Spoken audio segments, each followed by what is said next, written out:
Salom do'stlar, Duolingo yordamida nemis tili, ingliz tili va o'zbekchasida sharhini o'rganishda davom etamiz va bugun navbatdagi darsimizda hello salom degani hello bo'ladi. Hallo. Hello. And und bo'ladi. Water, Wasser. Wasser. Wasser. Tea. Tee. Bread, Brot. Brot. Brot bo'ladi. Tea. Choy degani. Bier, bitte. Bier, bitte deyapti, ya'ni piva, iltimos deyapti. Beer, please. Kafe so'zimizda kafe. Kafe. Wein oder Wasser? Wine Oder Wasser. Wasser. Vino yoki suv. Wine or water. No. Nein. Nine. Cha. Tee oder Kaffee? Tea or coffee, ya'ni choy yoki kafe deyapti. Bier oder Wein? Bier Oder Wein. Wine.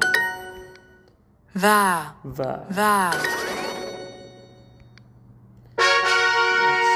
Biz navbatdagi kunga yetib keldik, ya'ni bugun ikkinchi kunimiz. Bugun ikkinchi kunimizda va biz sovg'alarni qabul qilib oldik. Junior's Fairy Tale. Ikkinchi kun. Yaxshi.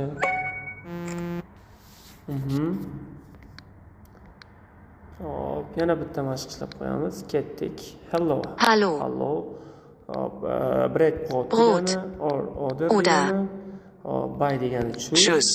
Yes, ja. Bier, bitte. Beer, please deyapti. Milch. Milk.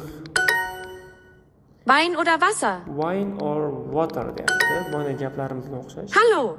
Kaffee, bitte. Hallo, kafe. Kaffee. Bitte. Salom, kafe iltimos deyapti. Kafe buyuryapti, ya'ni. Cha. Wasser und Brot, bitte. Wasser und Brot, bitte. Bitte. Bye. Tschüss. Tschüss. Bye. Tschüss. Milch und Kaffee, bitte. Milch und Kaffee. Kaffee, bitte. E. Va navbatdagi mashqimiz ham o'z nihoyasiga yetdi.